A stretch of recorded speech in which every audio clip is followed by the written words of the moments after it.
Bom, senhoras e senhores, muito bom dia, sejam muito bem-vindos a Lisboa e também aqui à Aula Magna para este 12º Fórum Jurídico de Lisboa, este ano que tem como tema os avanços e os recuos da globalização e as novas fronteiras. São transformações jurídicas, políticas, económicas, socioambientais e digitais. Ainda antes de iniciar o programa, gostaríamos de lembrar que este encontro ocorre de forma presencial, como do resto podem ver, mas também está a ser transmitido pelo canal online, o oficial canal do Instituto Brasileiro de Ensino, Desenvolvimento e Pesquisa no YouTube. Ora, este 12º Fórum Jurídico de Lisboa é uma realização conjunta do Lisbon Public Law, do Instituto de Ciências Jurídica Políticas da Faculdade de Direito da Universidade de Lisboa, do Instituto Brasileiro de Ensino, Desenvolvimento e Pesquisa e da Fundação Getúlio Vargas, por meio do FGV Justiça. Com a coordenação científica formada pelo Excelentíssimo Sr. Gilmar Ferreira Mendes, Ministro do Supremo Tribunal Federal e Professor do Instituto Brasileiro de Ensino, Desenvolvimento e Pesquisa, Excelentíssimo Sr. Carlos Blanco de Moraes, Professor Catedrático da Faculdade de Direito de Lisboa, Coordenador Científico do Lisbon Public Law e também Consultor Sénior do Centro Jurídico da Presidência do Conselho de Ministros de Portugal, e pelo Excelentíssimo Sr. Luís Filipe Salomão, Ministro do Superior Tribunal de Justiça do Brasil, Corregedor Nacional de Justiça e Coordenador do FGV Justiça. Ora, o Fórum Jurídico de Lisboa acontece todos os anos com o intuito de debater grandes questões da democracia contemporânea, mas também a partir do diálogo entre as experiências europeias e brasileiras. Aproveitamos esta oportunidade para agradecer o comparecimento e a participação das autoridades, dos juristas, dos especialistas e da comunidade académica neste evento. Vamos então, e pedia-vos silêncio, por favor, dar início à abertura deste evento.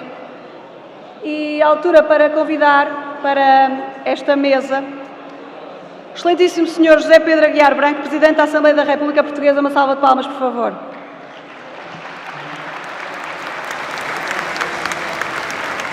Chamo também o Excelentíssimo Sr. Eduardo Vera Cruz Pinto, Diretor da Faculdade de Direito da Universidade de Lisboa.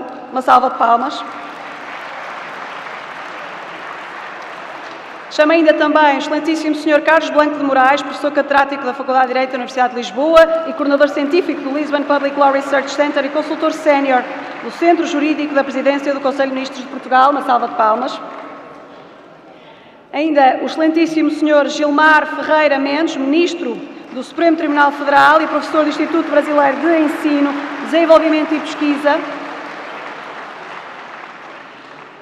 O Excelentíssimo Sr. Artur Lira, Presidente da Câmara dos Deputados do Brasil. Uma salva de palmas, por favor. O Excelentíssimo Sr. Carlos Ivan Simoncel Leal, Presidente da Fundação Getúlio Vargas e Doutor em Economia pela Universidade de Princeton.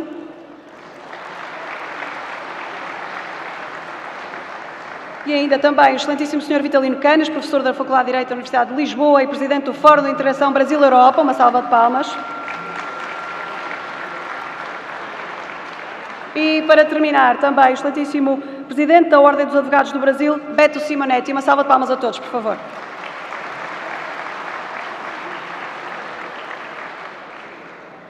Penso que estamos todos, e agora sim já com mais silêncio, e pedia-vos agora, por favor, e convidava-vos a todos a prestigiar a execução dos hinos nacionais, por favor.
E convido agora para ter a palavra nesta mesa de abertura o excelentíssimo Sr. José Pedro Aguiar Branco. Uma salva de palmas, por favor.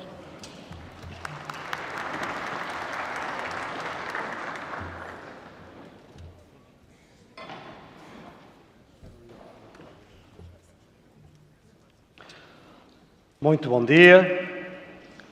Excelentíssimo Sr. Presidente da Câmara dos Deputados do Brasil, Dr. Artur Lira, Excelentíssimo Sr. Diretor da Faculdade de Direito da Universidade de Lisboa, Professor Eduardo Vera Cruz Pinto, Excelentíssimo Sr. Ministro do Supremo Tribunal Federal do Brasil, Professor Gilmar Ferreira Mendes, Excelentíssimos Srs. Professores Carlos Bento Moraes, Carlos Simão de Leal e Vitalino Canas, Excelentíssimo Sr. Presidente da Ordem dos Advogados do Brasil, Dr. Beto Simonetti, minhas senhoras e meus senhores. Inicia-se hoje o Fórum Jurídico de Lisboa, que já vai na 12ª edição. O Oceano Atlântico, que Fernando Pessoa batizou de Mar Português, volta a fazer-se pequeno.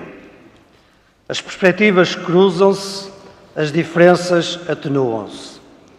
De Portugal, do Brasil e do mundo, juntamo-nos para debater o futuro da política, da economia e das leis. Portugal e o Brasil são países diferentes, mas irmanados pela história e pela cultura. Vale a pena, por isso, refletirmos juntos sobre o mundo e os seus caminhos.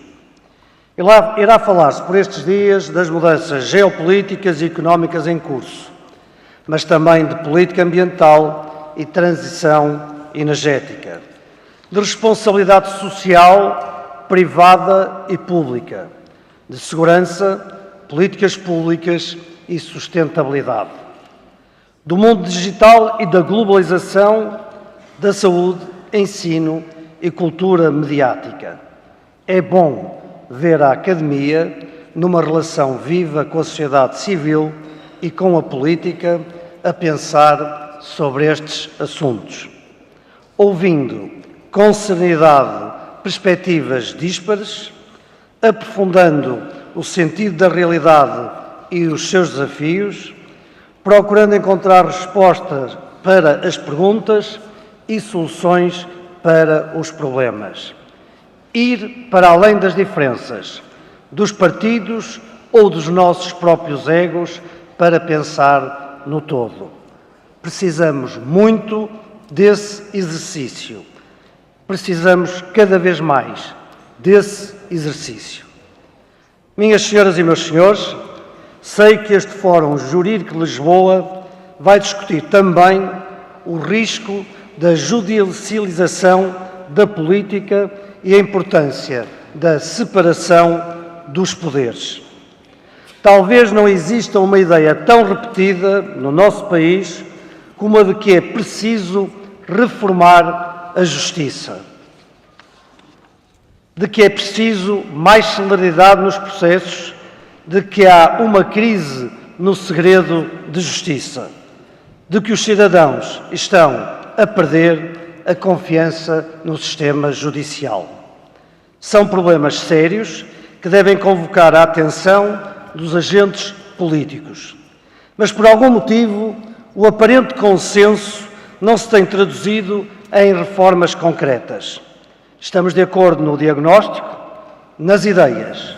Concordamos que é preciso fazer alguma coisa. E, no entanto, aqui estamos.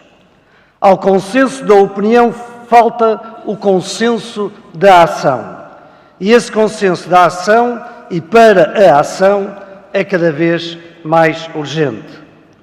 A separação de poderes, princípio fundador do Estado de Direito, precisa de reencontrar instrumentos de interação que eliminem a percepção por parte dos cidadãos de promiscuidade entre eles e que reforcem a confiança das pessoas através de uma comunicação e ou explicação perceptível dos factos que, estando no domínio público, causam perplexidade e não estão sujeitos ao segredo de justiça. É preciso que a legítima investigação judicial não constitua, aos olhos das pessoas, uma aparente vigilância preventiva dos detentores de cargos públicos. É preciso que qualquer um dos poderes não esmague os outros, valendo-se da legitimidade das urnas, da rua ou dos jornais. A República tem regras, valores e princípios. O Estado de Direito tem regras, valores e princípios. Os direitos fundamentais de todos os cidadãos têm de ser salvaguardados. Disso depende a saúde do sistema democrático e a própria credibilidade do Estado de Direito. Tenho dito que em Portugal andamos a discutir um pacto sobre a justiça há quase tanto tempo quanto o novo aeroporto. O aeroporto, entretanto, já tem local e até tem nome, Camões, o que só pode ser bom augúrio. Talvez precisemos dar um nome ao Pacto da Justiça. Até pode ser o de Fernando Pessoa, que citei no início desta intervenção. Caras e caros amigos, sei que têm muito que discutir e essa discussão faz falta. Aos meus homólogos brasileiros, deixo um cumprimento sincero e uma palavra de grande apreço pelo Brasil, nosso país irmão.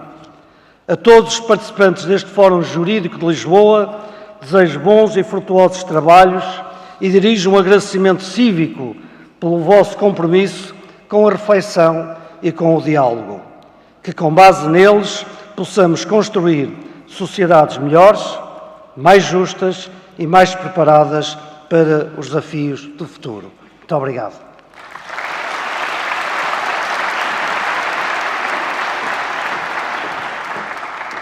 Muito obrigada, Sr. Presidente, por estas palavras de abertura. A altura agora para também ouvirmos umas palavras do Excelentíssimo Sr. Artur Lira. Uma salva de palmas, por favor.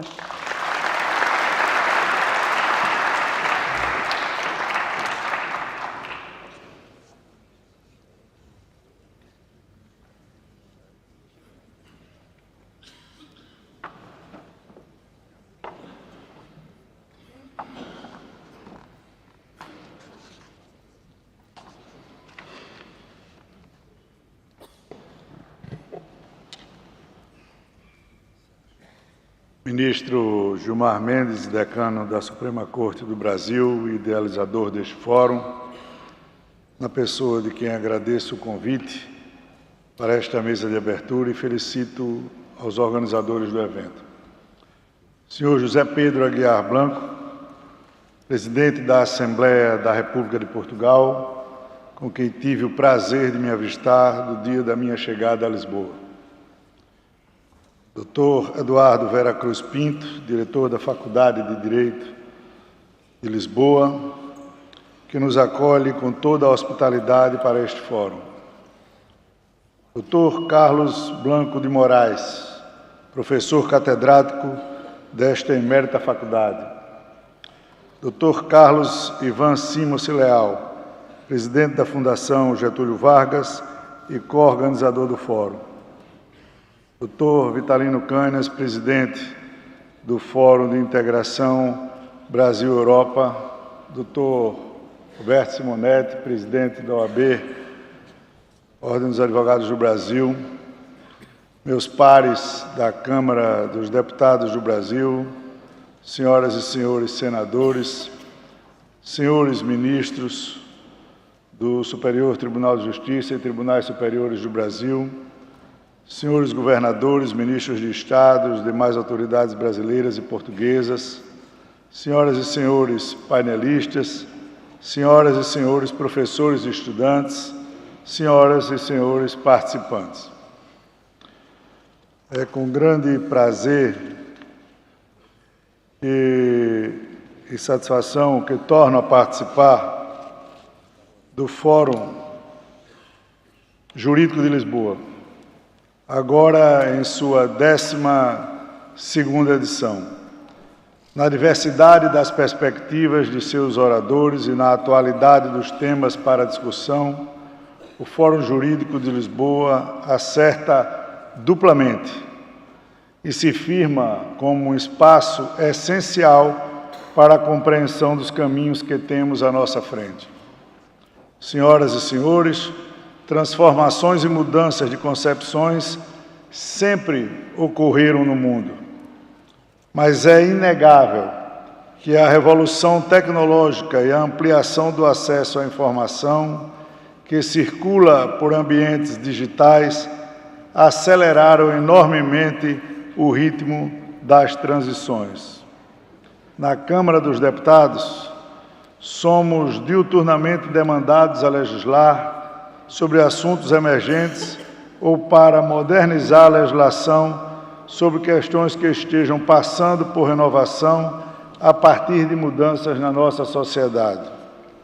E ouso dizer que o Parlamento brasileiro tem sabido responder a este desafio de permanente atualização com respeito à pluralidade de visões existentes na sociedade brasileira. Nosso compromisso tem sido o de apoiar e realizar os objetivos nacionais de aumento da produtividade econômica e de redução da pobreza e da desigualdade, com responsabilidade fiscal e em favor do desenvolvimento sustentável. Com a pandemia do coronavírus e os atuais conflitos na Europa e no Oriente Médio deixaram a evidência: estamos diante de um novo cenário mundial, cujos contornos, porém, ainda estão em construção. Há indícios de que rumamos para um rearranjo nas cadeias produtivas, sobre uma estratégia de aproximar a produção dos mercados consumidores. Ao mesmo tempo, o desafio da sustentabilidade ambiental demanda uma cooperação cada vez maior em escala global. Apesar das incertezas sobre se prevalecerá a lógica da competição ou da cooperação em nível mundial, o Brasil reúne condições privilegiadas para se posicionar bem neste novo cenário. Para citar somente para os senhores e senhoras alguns exemplos, temos a força do agronegócio, uma sólida base exportadora, uma indústria petrolífera forte ao lado do protagonismo na produção de energia limpa, um mercado consumidor pujante e uma relativa estabilidade macroeconômica.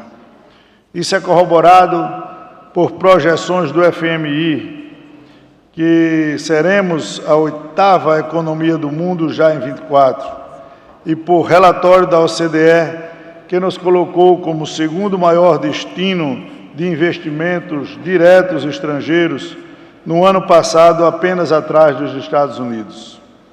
Estes são resultados do trabalho e do empreendedorismo de uma nação que tem consciência da sua força.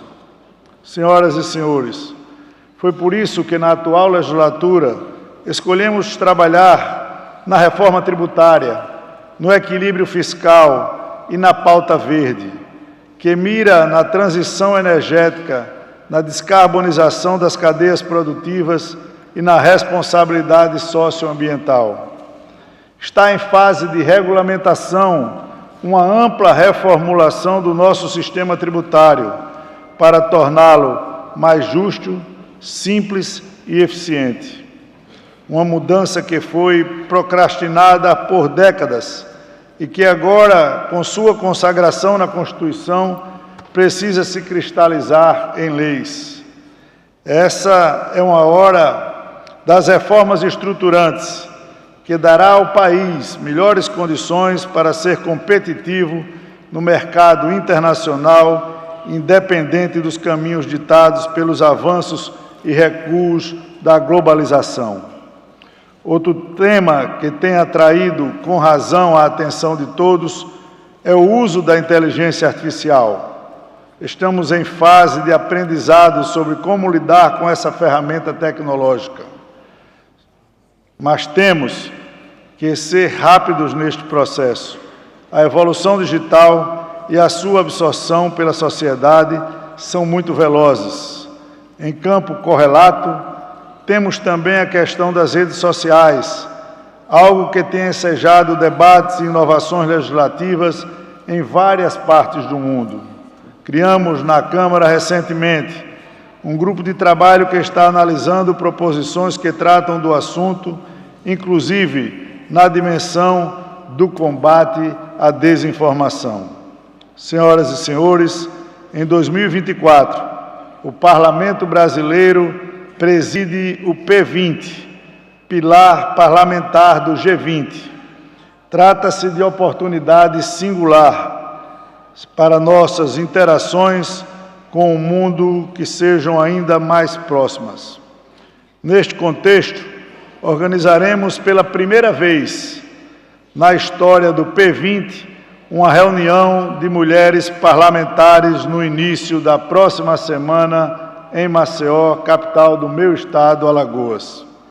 Delegações de mais de 30 parlamentos de todas as regiões e de organismos internacionais trocarão experiências e informações sobre os temas centrais da conjuntura mundial. Nosso empenho será o de deixar melhores contribuições para um mundo mais integrado, mais justo e mais sustentável.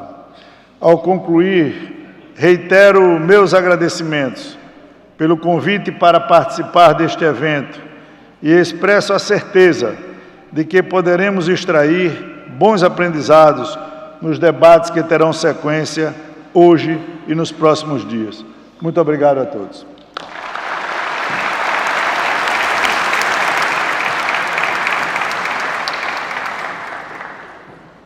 Muito obrigada, Sr. Presidente. E a altura agora para ouvirmos as palavras também do excelentíssimo Sr. Gilmar Ferreira Mendes. Uma salva de palmas, por favor.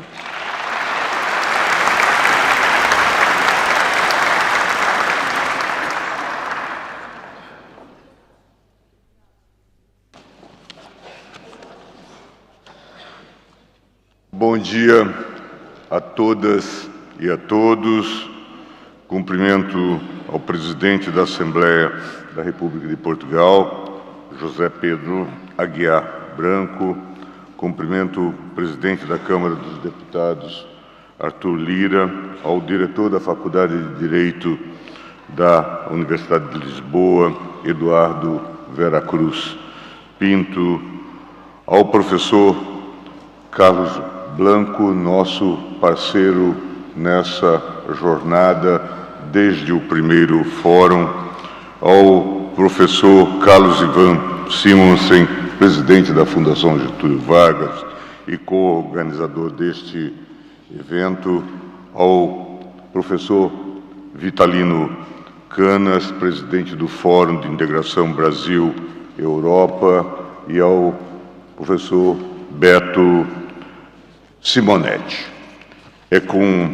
Senhoras e senhores, é com imensa satisfação que damos início aos trabalhos envolvidos neste 12º Fórum de Lisboa, seminário organizado pelo Instituto Brasileiro de Ensino, Desenvolvimento e Pesquisa, IDP, pelo Instituto de Ciências Jurídicas Políticas da Faculdade de Direito da Universidade de Lisboa e pela Fundação Getúlio Vargas.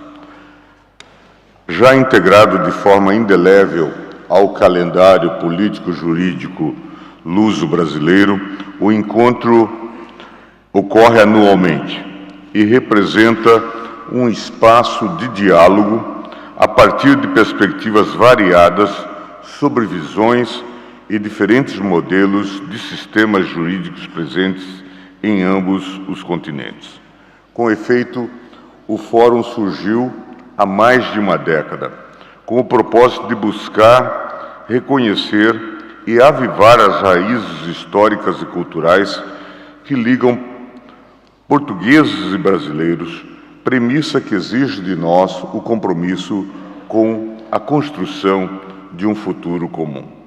Durante esses anos, apesar do amplo escopo dos debates veiculados, as análises sempre orbitaram 3 eixos principais: governança, direitos fundamentais e desafios tecnológicos, considerada não apenas a esfera interna das nações, mas ainda o cenário internacional envolvido em cada um daqueles tópicos. Assim é que, Em matéria de governança, já em 2014, o Fórum contava com reflexões do professor Jorge Miranda sobre o futuro do constitucionalismo na Europa e no Brasil. Na edição deste ano, retomaremos essa discussão, ao tratarmos de diálogo e tensões entre a jurisprudência internacional e a jurisprudência constitucional. Em outra perspectiva, jamais deixamos de considerar as consequências das assimetrias jurídicas e políticas com que deparamos, não apenas aquelas existentes entre cidadãos de um mesmo Estado, mas também aquelas que vigoram entre as nações na cena global. Estamos convictos de que essa temática em tudo se aproxima dos direitos fundamentais. Nesse sentido, já em 2018, diversos palestrantes refletiam sobre a reforma do Estado social no contexto da globalização. No presente encontro, agora com atenções voltadas ao cenário internacional, a professora Rebeca Greenspan trará insights acerca do ponto, durante a sua fala, sobre a encruzilhada do comércio global em busca da integração Norte-Sul. Intrinsecamente relacionado à governabilidade e aos direitos fundamentais, o desenvolvimento sustentável também veio crescendo em nossa agenda. Em 2022, o CEO do Pacto Global da Organização das Nações Unidas já nos abrilhantava com lições sobre o papel do judiciário na preservação ambiental. Nesta edição, examinaremos amplamente os desafios jurídicos e econômicos da transição energética. Da mesma forma, em relação à tecnologia, no ano passado, o Fórum reafirmou sua vocação para a reflexão do nosso tempo, propondo um diálogo sobre as diferentes aplicações tecnológicas como fator estratégico para gerar conhecimento e inovação. Neste ano, autoridades brasileiras e internacionais voltam seus olhos para a delicada relação entre desinformação, propaganda eleitoral e integridade das eleições. Presente este rápido histórico, cabe o registro de que a presente edição envolve números que nos enchem de orgulho. São mais de 50 painéis, com mais de 300 palestrantes e um número recorde de inscritos. Exatos 2.423 na modalidade presencial e 535 na modalidade online. Cenário que, de um lado, nos dá a certeza de que estamos no caminho certo e, de outro, nos lembra da responsabilidade para com nossa ilustre audiência. A nós, organizadores, cabe providenciar um ambiente de debates técnico-políticos da mais alta sofisticação que seja capaz de fazer com que as reflexões desenvolvidas ao longo desses 3 dias possam alcançar a academia e o mundo institucional, colaborando para que novas soluções sejam pensadas e concretizadas. Neste ano, o simpósio tem por objeto a globalização como forma de deslindar os avanços e retrocessos por ela experimentados atualmente, os motivos para tal impasse e os impactos dessa ambivalência no Brasil e na Europa. Na busca por compreender os desafios que se colocam no mundo atual, como meio ambiente, segurança, saúde, migração, é que discutiremos temas diversificados, como a agenda verde e o desenvolvimento econômico, a criminalidade transnacional e virtual, o direito à saúde na sociedade democrática e integração global e muito mais. De fato, os últimos anos têm descortinado um novo cenário na ordem internacional. Se há algumas décadas os analistas eram quase que unânimes a proclamar a vitória do projeto iluminista, representado pela proteção dos direitos humanos e pela prevalência da solução pacífica dos conflitos, sob a condução da Organização das Nações Unidas, é preciso reconhecer que o mundo, por vias tortuosas, mudou. Basta um passar de olhos sobre a realidade que nos circunda para perceber que aquelas certezas de outrora esgotaram-se perante um ambiente cada vez menos aberto e arejado, seja na política, com o crescimento de movimentos extremistas, seja na economia, campo em que os protecionismos nacionais ganham cada vez mais corpo. A dar contornos ainda mais trágicos a esse novo quadro, assistimos atônitos a guerras que se prolongam diante dos nossos olhos, sem que a comunidade internacional chegue a consensos mais eloquentes, como se passa no conflito entre a Rússia e a Ucrânia e no dramático conflito que se desenrola no Oriente Médio. Diante dessa nova conjuntura, convém questionar qual o papel está reservado para o Brasil, como devemos nos posicionar perante tudo isso.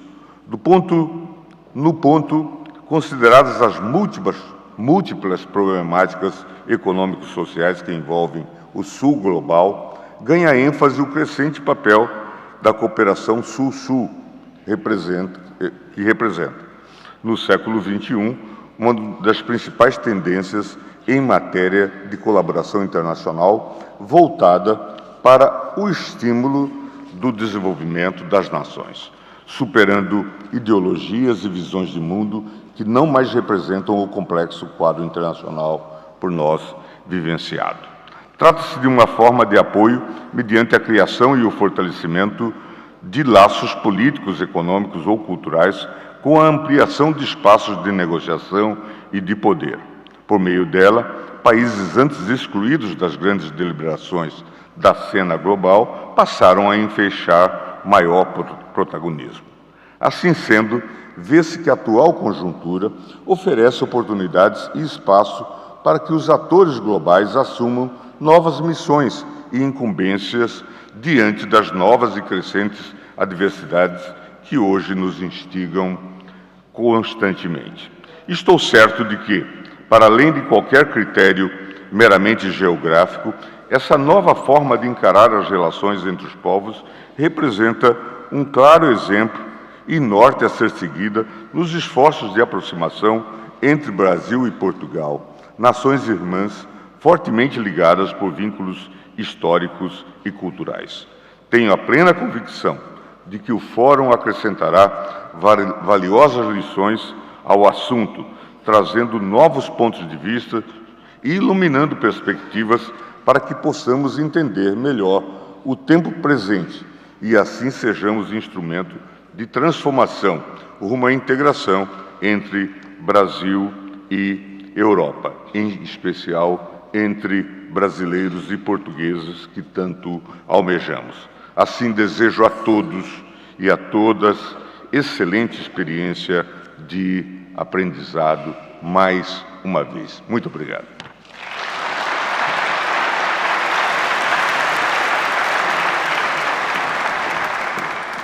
Muito obrigada, Sr. Ministro Gilmar Mendes. A altura agora para ouvirmos, e tem a palavra o excelentíssimo Sr. Carlos Blanco de Moraes. Uma salva de palmas, por favor.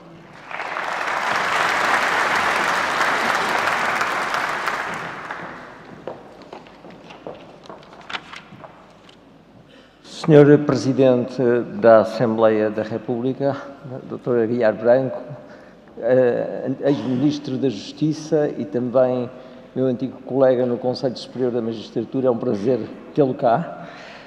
Senhor Presidente da Câmara de Deputados do Brasil, que também já é, Artur Lira, que já é efetivamente uma presença constante nestes nossos encontros, também os nossos parceiros deste evento, o Ministro Gilmar Mendes, um amigo de longa data e também parceiro, um dos grandes constitucionalistas brasileiros, e também o Dr. Carlos Simão de Santos, da Fundação Getúlio Vargas.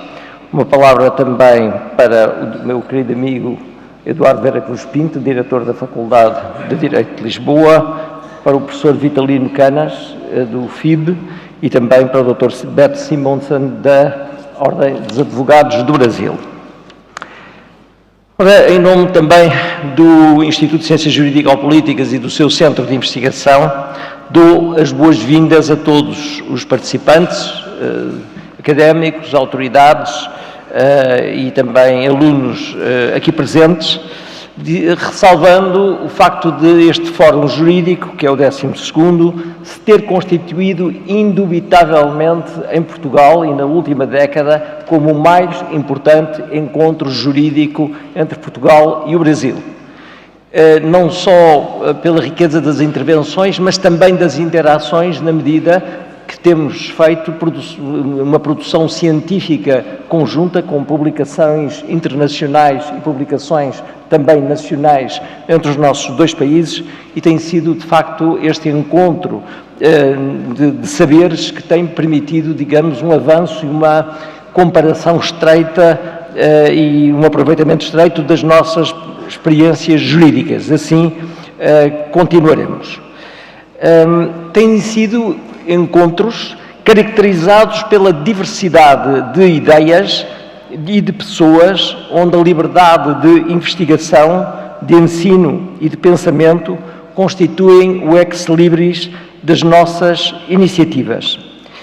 E eu direi que num tempo em que existem por vezes riscos diversos às nossas democracias, a liberdade de expressão, que é pressuposto fundamental dessa mesma democracia, ou pelo menos de uma democracia autêntica, é algo, portanto, essa diversidade de opiniões significa muitas vezes, e agora reproduzo algo que foi dito por um juiz do Supremo Tribunal Federal americano, implica tolerância, e tolerância com as ideias que nós próprios muitas vezes não só não compartilhamos, mas por vezes até detestamos.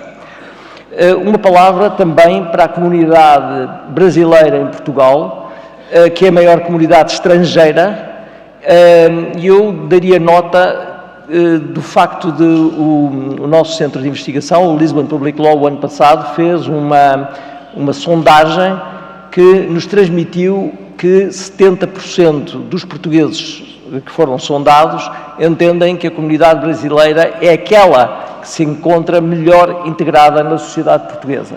E isso, para mim, é um grande motivo de satisfação, dado, digamos, a relação estreita que temos mantido com este nosso país irmão. Portanto, não acrescentando mais palavras ao evento, que já, de alguma forma, avança no tempo, eu desejaria a todos um ótimo trabalho e uma boa estadia em Portugal. Muito obrigado.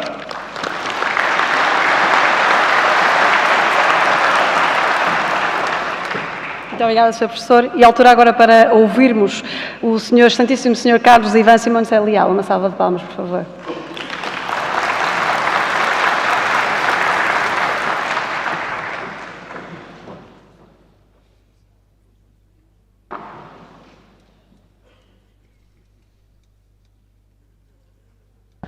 Bom dia a todos. Eu queria primeiro repetir as saudações ao Dr. Aguiar Franco, ao Dr. Arthur Lira, ao ministro Gilmar Mendes, ao Dr. Carlos Sobral, ao Dr. Vitalino Canas, Dr. Roberto, e dizer o seguinte: a Fundação Getúlio Vargas, ela tem muita alegria em ter participado desde o primeiro encontro, nessas reuniões, a convite do ministro Gilmar Mendes, e que nós achamos extremamente importante por causa do momento que o mundo tem enfrentado, essa interação aqui em Portugal, onde os brasileiros vêm aqui e conversam com portugueses e europeus em geral, não só sobre os problemas do Brasil, mas também sobre as analogias com o que está acontecendo na Europa.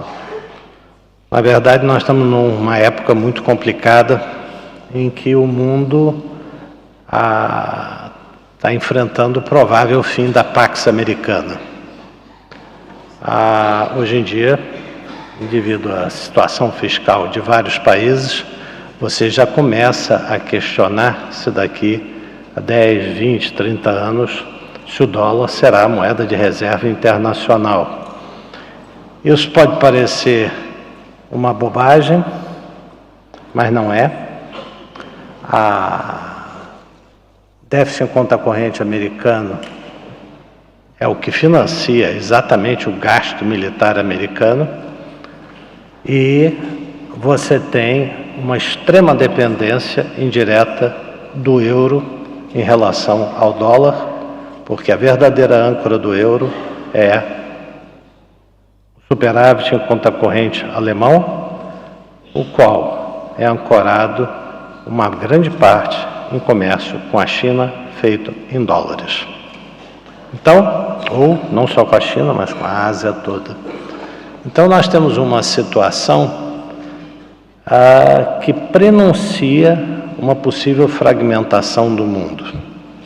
Essa fragmentação do mundo vai ser, provavelmente, diferente do que foi no passado.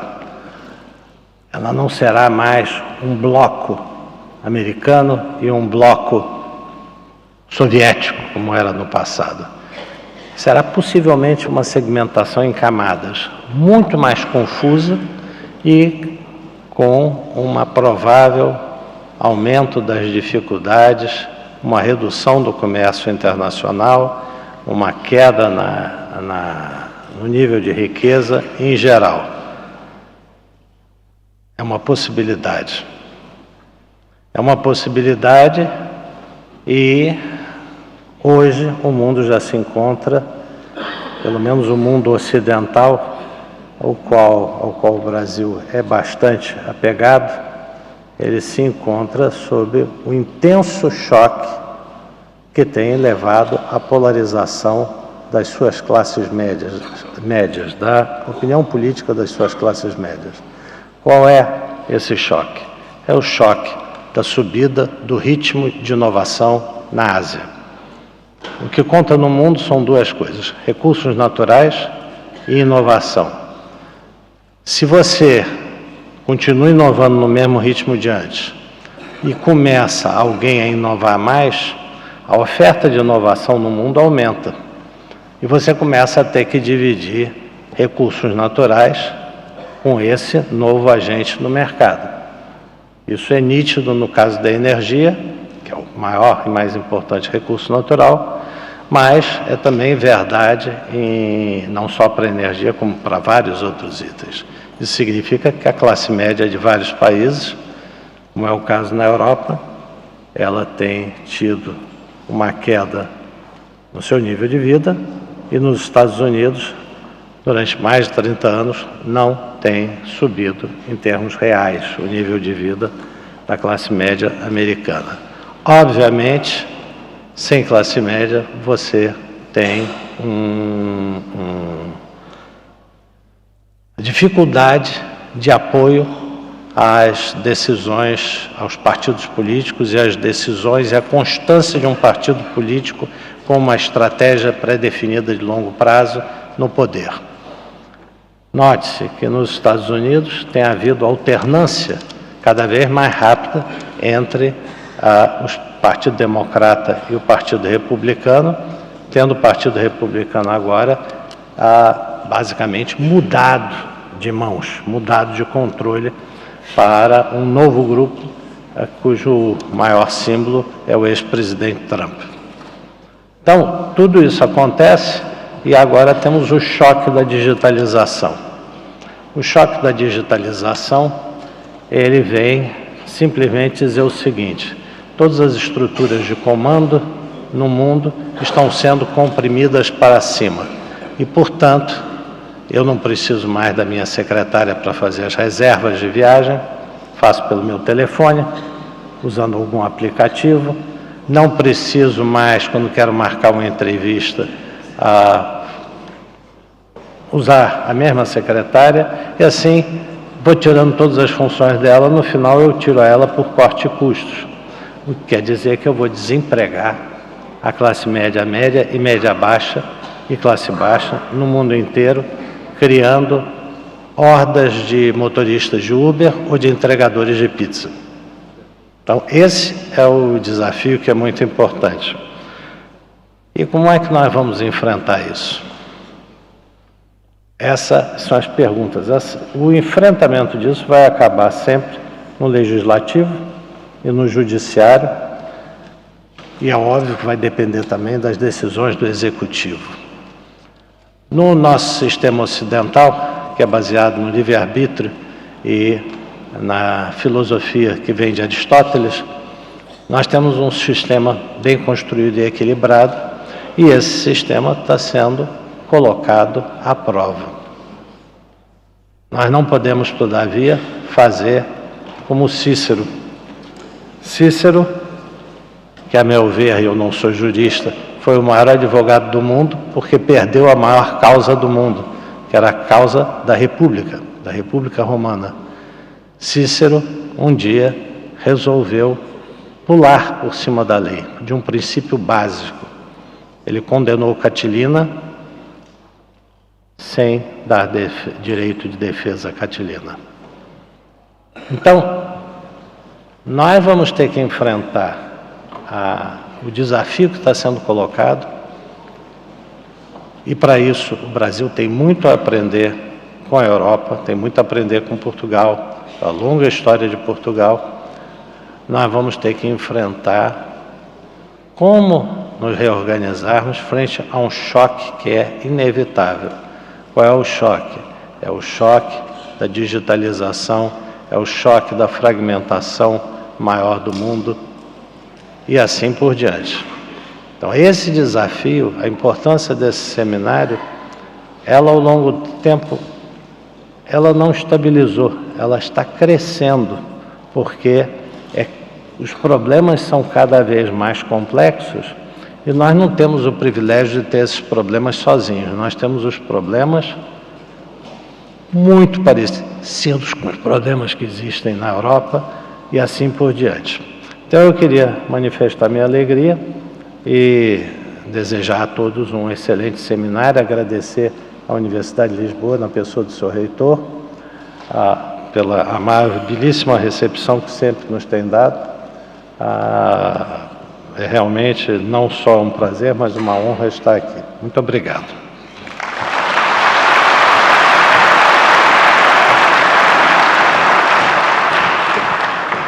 Muito obrigada, Sr. Presidente da FGV. E ainda antes de passar a palavra, devo dizer, por motivos de agenda, o excelentíssimo Sr. Presidente da Assembleia da República, José Pedro Aguiar Branco, vai ter que se ausentar. Muito obrigada por ter estado connosco durante esta manhã. Uma salva de palmas, por favor.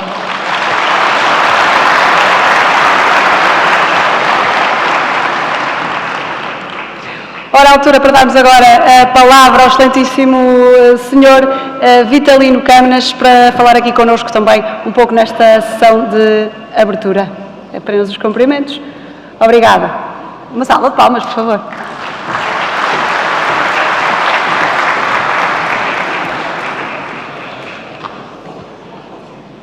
Bom dia. Sem seguir nenhuma ordem protocolar específica, iria fazer algumas saudações em nome do Fórum de Integração Brasil-Europa. Começando como professor da Faculdade de Direito, começaria pelo diretor da Faculdade de Direito, Eduardo Vera Cruz Pinto, e também o professor Carlos Blanco de Moraes, saudando-os como os nossos anfitriões de hoje neste grande evento. Saúde também, embora tenha saído por motivos de agenda, o deputado José Pedro Aguiar Branco, que é Presidente da Assembleia da República desde há poucos meses, meu antigo colega como deputado, e saúde também o deputado Artur Lira, os dois representantes do Poder Legislativo aqui no nosso evento. Como advogado de saúde, o Presidente da Ordem dos Advogados do Brasil, Beto Simonetti. Ao professor Carlos Simonsen Leal, da Fundação Getúlio Vargas, parceiro deste evento, grande sustentáculo deste evento, saúdo também com bastante carinho. E, finalmente, o meu colega no FIB, Presidente do Conselho Consultivo do FIB, grande animador da nossa organização, o professor Gilmar Mendes, verdadeiramente um dos artífices da integração entre o Brasil e a Europa, como está na nossa sigla. Breves palavras apenas para salientar a grandeza deste evento. Tão grande, aliás, que já começou a ter os seus detratores, mas faz parte da grandeza das coisas. Este evento está a tornar-se grande, está a tornar-se, de facto, um evento não apenas português, mas um evento universal. É seguramente, como também já aqui foi dito hoje, o maior evento promovido por juristas de língua portuguesa, brasileiros e portugueses, sendo que a nossa ambição não fica pelo debate dos temas jurídicos, como se pode constatar pelo programa deste ano e como já se podia constatar com os programas dos anos transatos. A ambição vai além dos temas jurídicos, vai também para os temas que nos ocupam no nosso tempo. Temas difíceis, temas que requerem solução, temas que requerem pensamento. O Fórum de Integração Brasil-Europa tem como missão acentuar as pontes, intensificar os laços entre o Brasil e a Europa. E desse ponto de vista, este evento, no qual temos a honra de participar e de merecer a confiança dos organizadores para ajudar à organização, este evento é seguramente um evento em que nos revemos totalmente, pela projeção que ele permite dar ao Brasil na Europa, mas também, por que não dizê-lo, Portugal no Brasil. Iremos seguramente continuar e agradeço a confiança do professor Gilmar Ferreira Mendes, do professor Carlos Blanco Moraes, eles, os grandes espíritos do evento desde o início. Agradecemos a confiança que depositam também no FIB para ajudar na grandeza deste evento. Muito obrigado.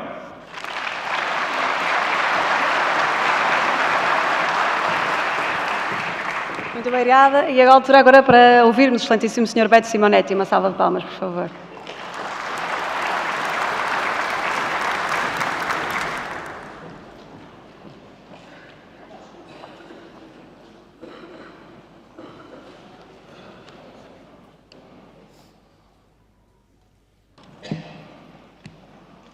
Senhoras e senhores, muito bom dia.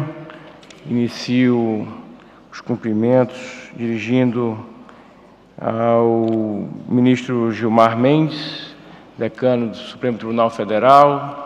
Desde logo, cumprimentando Vossa Excelência, cumprimento todos os magistrados e magistradas brasileiras e portugueses que aqui se encontram. E também, ministro, faço um registro de agradecimento e reconhecimento pelo prestígio e atenção que Vossa Excelência dispensa à advocacia brasileira. Cumprimento o senhor presidente da Câmara dos Deputados da República Federativa do Brasil e do deputado Arthur Lira, cumprimento todos os deputados e deputadas brasileiros e portugueses aqui presentes. De igual modo, cumprimento o diretor da Faculdade de Direito da Universidade de Lisboa, professor Eduardo Veracruz Pinto, professor Carlos Blanco de Moraes, professor catedrático da Faculdade de Direito da Universidade de Lisboa, Dr. Carlos Ivan Simon. Mais de 1.000 advogados e advogadas se inscrevem para prestigiar este evento, considerando a credibilidade, notoriedade e a densidade dos temas aqui debatidos, e o faço cumprimentando os presidentes de sempre da Ordem dos Advogados do Brasil, Marcos Vinícius Furtado Coelho e Felipe Santa Cruz Scaletsky. Dizer a todas as senhoras, a todos os senhores, que é uma honra compor mais uma vez esse dispositivo, desta vez o de abertura da 12ª edição do Fórum de Lisboa, organizado por instituições renomadas que preservam a tradição da excelência. O evento já está permanentemente inserido no calendário da Ordem dos Advogados do Brasil, consagrada indispensável à administração da Justiça pela Constituição e composta por mais de 1.300.000 profissionais inscritos. A Ordem é a maior entidade civil brasileira dedicada à justiça. Nosso protagonismo internacional é focado na eficiência, pragmatismo e diálogo. A internacionalização da nossa luta pela justiça e pela cidadania é um trabalho que desconhece fronteiras. Portanto, Agradeço a deferência histórica de Vossas Excelências ao tempo em que os parabenizo pela excelência destes encontros. Ao longo dos próximos dias, este fórum desafiará os limites que separam a economia e os direitos sociais. Vivemos tempos que clamam por segurança jurídica, legalidade, justiça e diálogo. Tempos em que a economia deve articular-se com os direitos humanos, a igualdade, a sustentabilidade socioambiental e da soberania dos povos e culturas que formam nossas nações. Tempos em que a superação do colonialismo político, econômico, jurídico e epistêmico que separa o norte e o sul global é uma ordem. A comunidade jurídica constituída a partir do Fórum de Lisboa deve comprometer-se permanentemente com a liberdade, a vida e a proteção das minorias políticas em nossos territórios. Nossa missão é assegurar o respeito às pluralidades de pensamentos políticos, ideológicos, religiosos, étnicos, raciais, de gênero, orientação sexual, entre outras diferenças. Devemos potencializar as deliberações conjuntas em favor da justiça global. Senhoras e senhores, o desenvolvimento sustentável é o grande eixo que orienta o nosso encontro. O desastre climático do Rio Grande do Sul, que resultou em mais de 170 óbitos e afetou cerca de 2.300.000 pessoas, ressalta a urgência de políticas sustentáveis que também se aplicam, por exemplo, à floresta amazônica. Uma riqueza natural com impacto econômico anual de 317 bilhões de dólares. O desmatamento ameaça essa vitalidade e exige regulação do mercado de carbono e de outras práticas sustentáveis.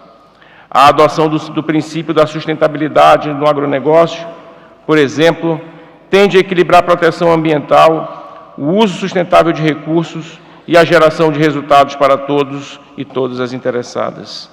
Para isso, investir em tecnologia e inovação nesse setor é crucial para garantir a segurança alimentar e a estabilidade econômica no Brasil e em outras nações. E antes de finalizar, não posso deixar de mencionar a difícil realidade dos conflitos contemporâneos entre as nações. Temos hoje em curso inúmeras guerras. Esses conflitos territoriais e pelo controle de recursos naturais têm impactos econômicos globais. A construção de confiança é essencial para a mediação eficaz desses conflitos.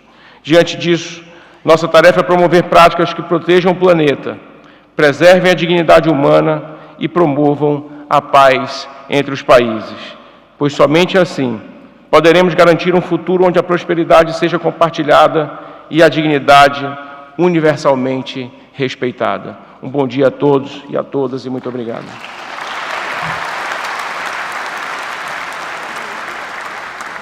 Muito obrigada, Sr. Presidente. E, por fim, para terminarmos esta primeira parte da sessão de abertura, Excelentíssimo Sr. Eduardo Vera Cruz Pinto, uma salva de palmas, por favor.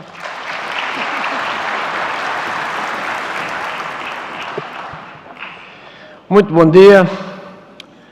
Cumprimento todos os membros da mesa, não os nomeando por uma questão de tempo. Cumprimento o Sr. Embaixador da República Federativa do Brasil, que é uma figura habitual nos nossos eventos. Cumprimento todos os participantes. Sendo o último a falar, eu podia deixar-vos um abraço fraterno e ir-me embora. Mas tenho as mãos cheias de palavras e queria prolongar esse abraço dizendo-vos o seguinte. A Faculdade de Direito da Universidade de Lisboa é uma escola de Direito que está cheia de gente lá dentro. Mas hoje temos professores, alunos e funcionários brasileiros que nos trazem competência, empenho, alegria e dão à faculdade aquilo que todas as escolas devem ter. Um diálogo intercultural e, sobretudo, uma forma diferente de fazer escola e de ser direito. Fica aqui, então, o meu reconhecimento da faculdade àqueles que, vindo do Brasil, contribuem para aquilo que a faculdade é hoje. Por outro lado, temos uma escola que ensina coisas que são evidentes, mas que têm que ser ditas. O direito é um instrumento da justiça, a justiça é um caminho para a paz, a liberdade de expressão é ouvir aquilo com que não concordamos, aquilo que não gostamos e respeitar as pessoas que o dizem. Dizer que a democracia é a arte da conversa, que na política se discute e que a ética do direito é a controvérsia. É esse o nosso papel, estimular a controvérsia com respeito por todos aqueles que estão empenhados nesses diálogos. Dizer-vos finalmente... Obrigado. Dizer-vos finalmente que a universidade é um lugar onde todos se encontram. A universidade não tem inimigos, só tem amigos. A universidade faz-se destes encontros que hoje protagonizam Vossas Excelências. Eu era diretor da Faculdade de Direito quando se realizou o primeiro fórum. E lembro-me bem, o Sr. Ministro Gilmar Mendes e o Carlos Blanco de Moraes estavam cheios de esperança. Todos nós pensamos que estes fóruns reúnem-se uma vez, duas vezes e nunca mais. Estamos no 12º. E isto só é possível porque na Faculdade de Direito existe uma comunidade luso-brasileira que no seu cotidiano desenvolve laços de amizade que são o fundamento de todas as coisas importantes. Por isso, nos próximos 3 dias, vocês são a Universidade, fazem a festa do direito. Muito bem-vindos.